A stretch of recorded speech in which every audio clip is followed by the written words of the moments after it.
What's the story, Morning Glory? What is the word, Hummingbird? Thank you so much for clicking on my channel and for joining me for this review of Married at First Sight UK Season 7, Episode 5.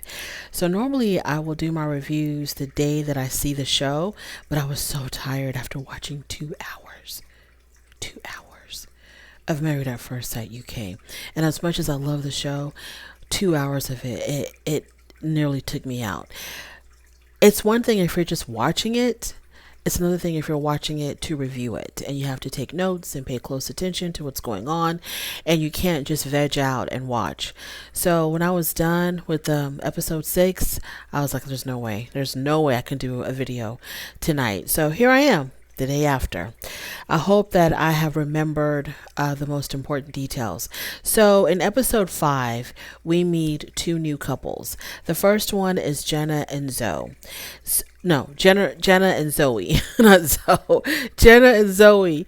And this is, according to what one of the experts had said, this is the first lesbian couple on Married at First Sight UK.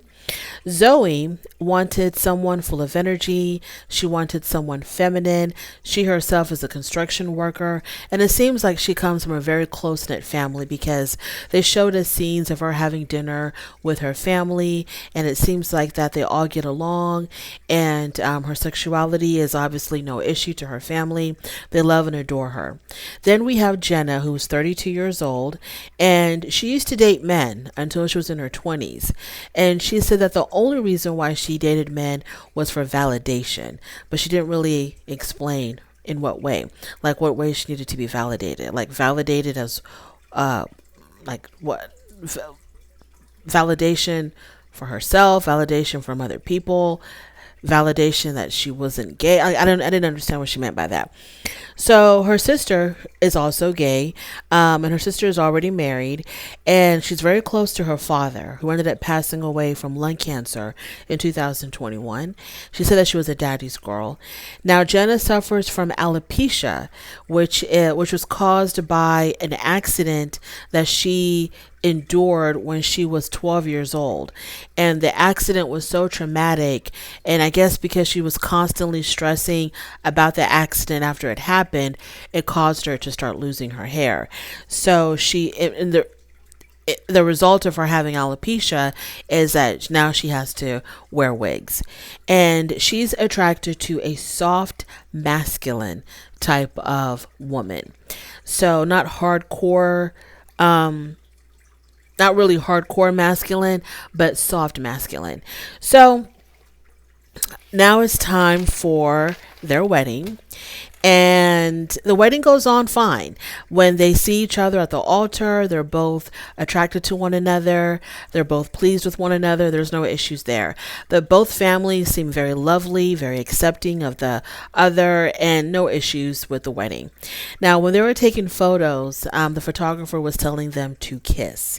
And it seemed like things got kind of hot and heavy when they were kissing. So there was definite attraction there. And Zoe says that Jenna is everything that she asked for, everything that she wanted. And so there's definite attraction there. So moving on from there, the reception also went on without a hitch, except for the fact that Zoe finds out that Jenna is vegan. And for some reason, this really affects Zoe. And later on, we find out that Zoe's worried that Jenna is going to try to change her into a vegan. And Jenna said that she's not that way. She's not going to try to change somebody to become vegan. You know, as long as they're happy and she's happy and they can respect one another, it's all good with her. So when they're having their one-on-one conversation after the reception, Jenna tells Zoe about her alopecia. And she was really worried about this moment because she didn't know how Zoe was going to take it.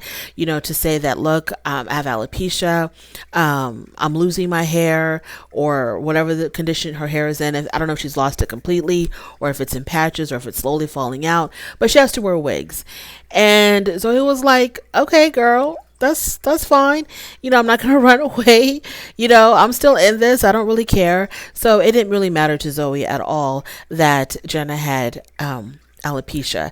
Zoe said that Jenna was the perfect stranger for for her. And I thought that that was really, really sweet. So the next couple that we meet in episode 5 was Keisha. I think that's how you pronounce her name. Keisha and Kwame. Very interesting couple. Keisha is 36. Kwame is 42. Keisha is a 36-year-old businesswoman. She had a child at the age of 16, which means that her child right now is about 16 years old. She's not close with her dad. Her grandfather was more of a father figure for her. She's looking for a very, like a very dominant type of man, looking for someone who's like a boss man, someone who has a very strong presence, and she definitely wants somebody who has West African roots. We meet Kwame. He's a 42-year-old business consultant from Ghana. So right there, she has her West African connection, and he's very much into himself. Kwame, he thinks that he is God's gift to the world. He placed first in the Mr. Ghana competition. He also has a podcast or radio show. I'm not sure exactly what it is, but I think it's a podcast. And he was previously married, and he has 2 children. And he said that he's looking for an Instagram model with wife values.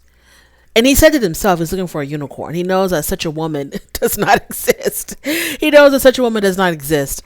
Or they do exist, but what is the likelihood that he's going to run into them and marry them?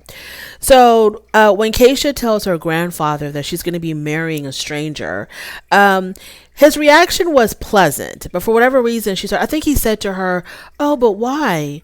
And she started crying. She started bawling.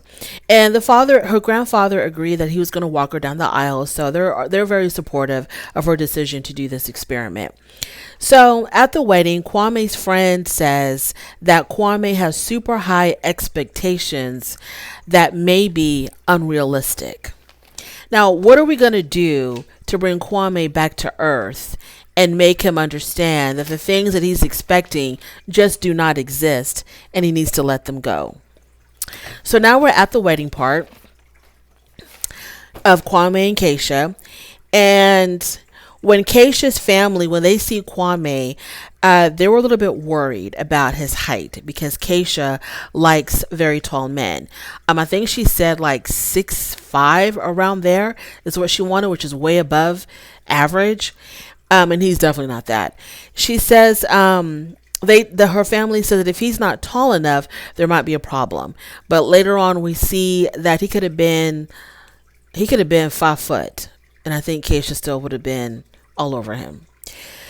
When Keisha sees him, she thought that he was definitely short and a little bit smaller than what she expected, because she likes guys who are a little bit meatier or a little bit more buff than Kwame is. But he did look sharp and neat. Kwame says that Keisha is 70% of what he expected. Here we go with the ratings, the numbers, the percentages, all of that, which I can't stand. I don't like it when the people are married at first sight start doing these numbers thing, like rating their partner 1 out of 10, or 70% this and 80% that. I know that it gives us an idea of how they view their partner, especially physically, but the whole thing about this show is to get past the physical and get to the heart and soul of a person. Well, anyways, whatever. So more often than not, he says that he would go for a woman who's a little bit more petite. Here we go. When a woman is slightly above average, whatever you consider average to be, when a woman is slightly above average, a little bit rounder, a little bit curvier, the guy always says, they're a little bit bigger than what I'm used to. I don't really go for women that size. I go for more smaller women. I go for more petite women. And it's just like, why are you even on the show? You know how it goes, that they can match you with any type of woman. So, and you saying that, what does that help? Exactly. Anywho, so moving on from there, I think at the reception, the friends ask Kwame if Keisha is what he asked for. Her friends asked Kwame if Keisha was the kind of woman that he asked for, and Kwame says, "I'd say part of it." And they didn't like that, and Keisha didn't like it, and I didn't like it either. Kwame's friends think that this might be problematic because she's not exactly the type of woman that he goes for. And if the type of woman that you go for are all of that, then why are you on this show? Kwame's talking to Keisha's family, and he talks about how he's looking forward to going on the honeymoon because he's in desperate need of a holiday. And so the family thought that he kind of came off a little bit self-centered. Like he talked about, it was all about him. You know, he's going on vacation. He doesn't talk about Keisha, connecting with Keisha, getting to know her better. So the mother was like, I want to hear more about you and Keisha, you know, about what you think of Keisha. And so he was like, oh, for sure. Yeah. I'm very interested in getting to know Keisha. He kind of just like brushes them off. So when they're having their one-on-one, she tells him that his voice is very attractive. She likes his voice a lot. And she really was very flirtatious with him. He was not very flirtatious with her. He was not rude about his possibly lack of attraction, but you can tell that she was way more into him than he was to her. Like right away, you could tell. So they're in their honeymoon suite, and it seems so they're in their honeymoon suite, and he made a joke about them sleeping in separate beds because in the room there were two beds. So he makes a joke about them sleeping in separate beds, and Keisha says in her confessional that if intimacy is not on the top of her man's list of priorities, then they're going to be having a problem. And that was the end of episode 5. Thank God. So Kwame, he kind of rubbed me off the wrong way. Not too crazy about him. He thinks a lot of himself. And I think he needs to be humbled just a tad bit. And Keisha, she came off kind of strong. You know, she wasn't at all demure or what's the word, shy about letting him know that she was definitely attracted to him.